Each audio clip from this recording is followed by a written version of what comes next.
My name is Tara Kachataroff, and I'm the host of Michigan Entrepreneur, where we feature businesses from startup to stellar. Today we have as our special guest Lynn Drake, who is president of Compass Commercial here in Troy. Welcome to the show. Thank you for having me. It's good to be here. Well, we're actually in Birmingham, but your company is located in Troy. And I'm really excited to have you on because I haven't had anybody on with your particular background, which is real estate. Both the corporate side and the commercial side. Correct. But before we talk about your background and all the other things, let's take a step back before you actually even got into real estate in the early days. What did you start off with? What did you study in school? And how did it all kind of lead to this?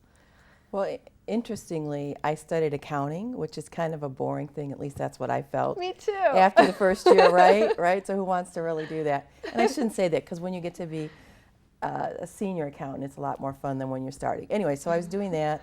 I was board staff. My mother was a real estate, owns a lot of residential property. So I decided that I would go and get either a job in real estate or get a degree in real estate. I didn't know how that would be. And there was a job posted for Maddie Maroon.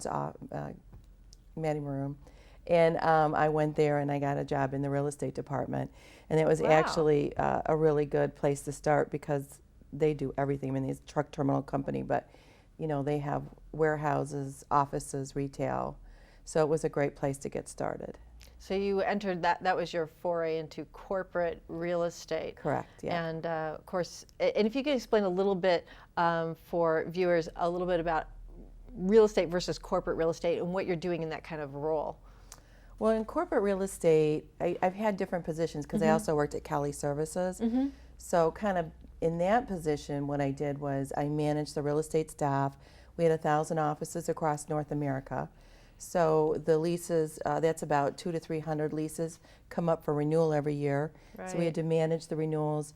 If they needed a new location, we managed that. I was responsible for the moving of the offices. So a lot of coordination and understanding not only the leases, but how they work, how do you pay them. So there's a lot of detail behind.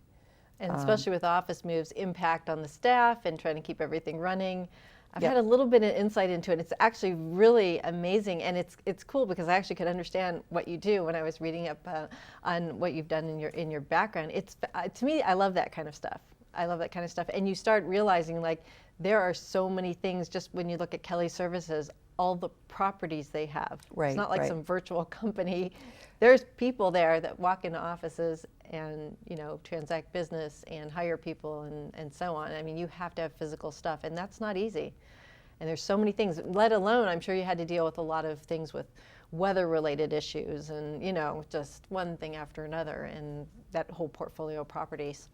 Yeah, the other thing that was kind of interesting about working there was when I was there was really 4 separate companies. I think there's more today, but each company had its own way of doing things. So like one division only did 1 and 2 year leases, so hence their rents were higher than the rest of the portfolio, because when you do short-term leases, your rents are higher. So it was just interesting because they all had different ways that they wanted to manage their real estate in each division. That's kind of, that's interesting. So I'm sure you've had along the way lots of things for renegotiation. So you're probably quite the negotiator, right? Yeah, that's probably a lot of your job, isn't it? Yeah, I've done about 3,000 transactions, lease negotiations, and new locations, and sales and purchases, everything. Yeah. So you found your niche in life really early on, and I did. You started working for somebody, and then at what point did you decide that, hey, you know, I want to move in another direction and start my own company? What was it do you remember that turning point? Oh yeah, I do. I was on top of a mountain. When I turned 40, I decided to climb a mountain. I went on Outward Bound, and we climbed Mount Tohepe in the Pioneer Mountains. It was 15,000 feet above sea level. So we got to the top and we did an hour of reflection, and during that hour I decided that I had really one of the top positions in my field, but it wasn't giving me a lot of joy anymore, so what else could I do?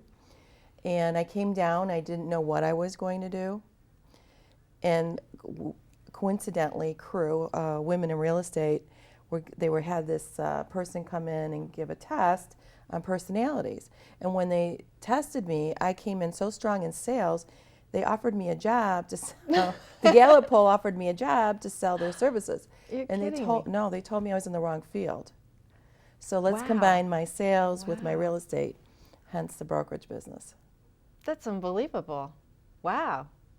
So when you went up on the mountain, a lot of things changed for you. Yeah, Got a it was new pretty perspective. much, yeah. Got to try Outward Bound. Do they still have Outward Bound? Oh yeah, oh yeah. They do. I've Yeah. never, I've heard, I haven't heard about it in years, but wow, that's amazing. That's amazing.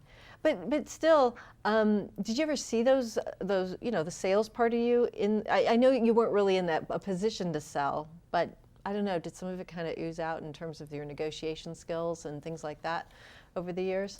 I think the only thing that kind of would have given you a clue is I kept a database of people that I met, and that's kind of a salesy thing to do. That is.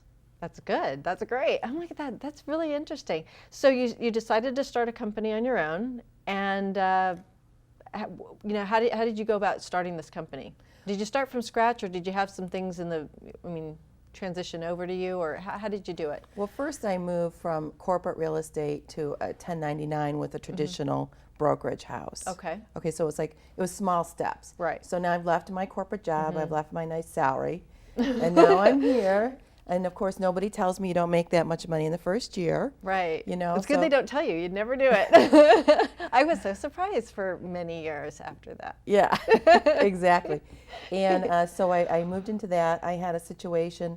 I was working for a brokerage firm, and I had showed one of their buildings, and then I came back to the office. They said, you have to put this tenant into this building because we have this listing.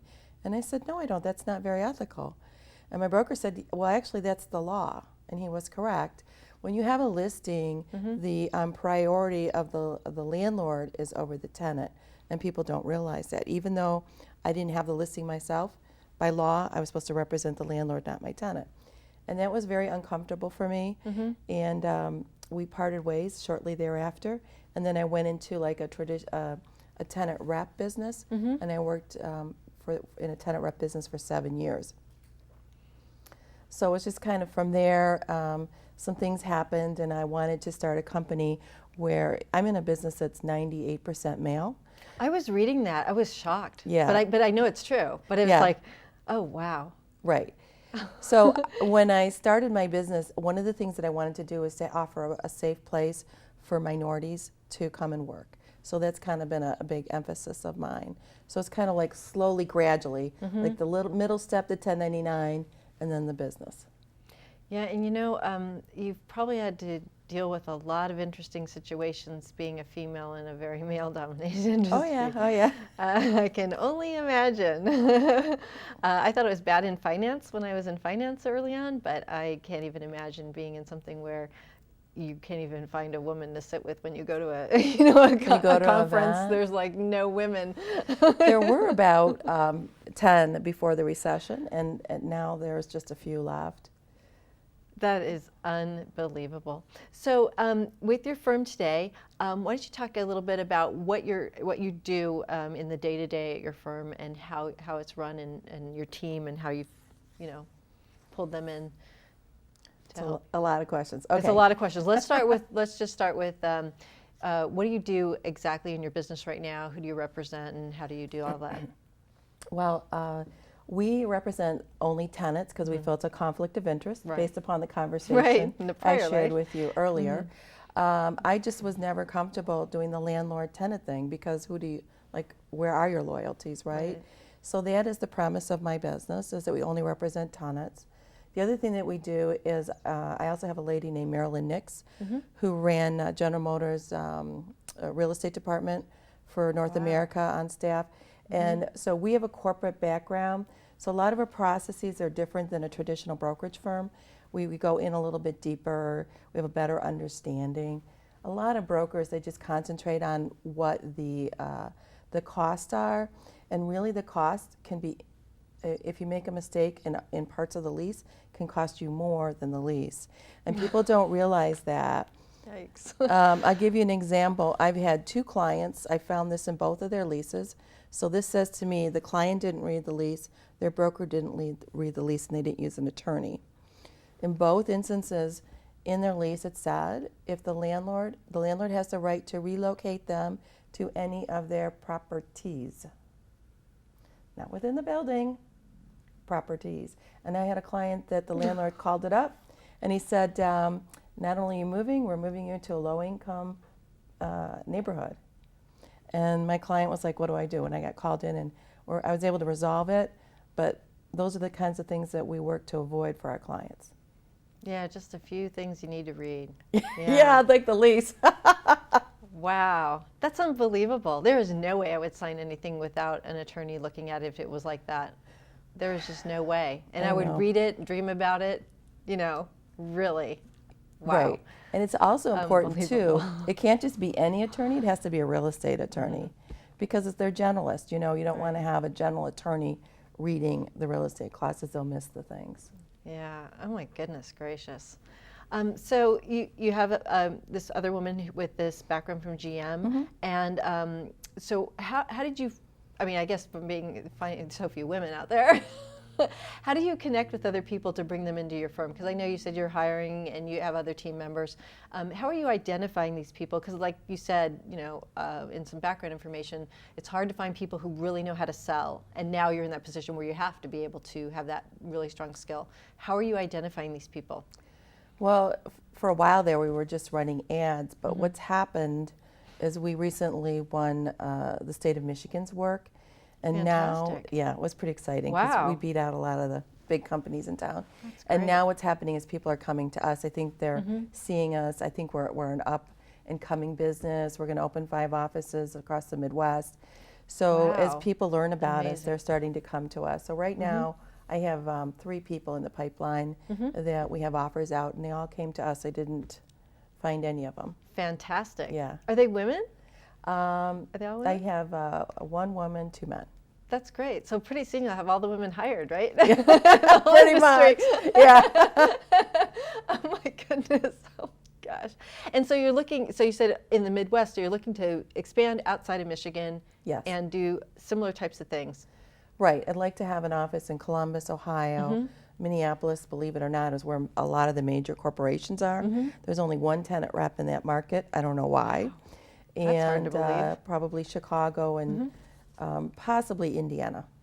You've got some really big plans here. And this is the first, you started your business after spending a great deal of time working for other people, but you started as an entrepreneur a little bit later in life, so to speak. Yes, I did. And look at what you're doing. And you're probably just feeling like you're getting started, right? Pretty much, yeah. Yeah, that's amazing. So what, along the way, this company's only a few years old, along the way, what have been some of the challenges that you have faced in kind of really walking the first time through the snow? What's happened for you in this? Because there's not a lot of people out there doing this, especially women-owned, right? Okay. Right. Well, even Which the is a number of difference. women, there's hardly any women across the United States. We have the federal government's given us a special category for women that do what I do. So You need to start a women's organization just for these women. No, seriously. well, there are a lot of women's organizations. There's Women in Real Estate, and there's some other ones. But a more, one that's more a smaller group. A smaller group. Well, it's kind of interesting that you say that because I own Compass Commercial, but I'm licensed to represent ITRA Global. So I needed to have a national platform because I work across the United States and can really work anywhere. When I brought Marilyn on board, I took her to my national meeting, and she says to me, now you have to understand, because we're both women and we're used to being the only woman, right? So I get to the conference, she goes, why are all these wives here? And I go, what do you mean? There's no wives in this room. Those are the owners. So we've got about a 40 or 40% female ownership in the Wow. offices across the United States. Interesting. Yeah, so it's just kind of interesting. I found them like totally by accident. That's interesting. That's so interesting. Yeah. Huh. And what are some other things that you're finding? And what are some other challenges that you're seeing? Building a business like this at this time. I know one of the things is you have a long sales cycle in terms Yeah, of we have a super long which sales means cycle. cash flow and Yeah, cash flow. is an interesting thing to look at. Right. When we started, It was 2010 when I started the business. It was next to impossible to get any capital, and I did raise $50,000, and that was the hardest thing, was just getting money. I mean, I took my money, my sister's money, and Michigan Center for Economic Empowerment and Development gave me my first loan. So that was the hardest part, getting started.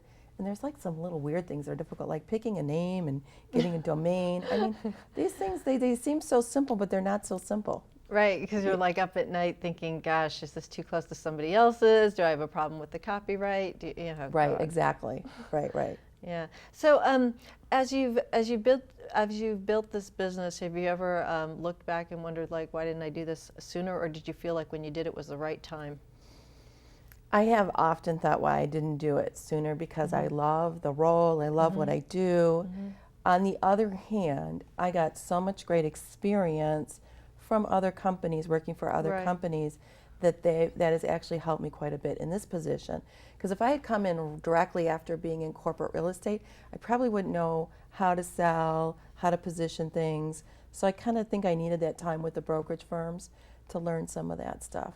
And what was great about that is you had situations where you had so many transactions, you had to deal with so many people, so many contracts. You probably saw pretty much anything and everything that could happen. I mean, you have like the background you have. Yeah. It's just always you can draw upon. And certainly the other woman, having her experience with GM, very similar. I mean, the experience you have in that is just tremendous. That just a fount of wisdom you can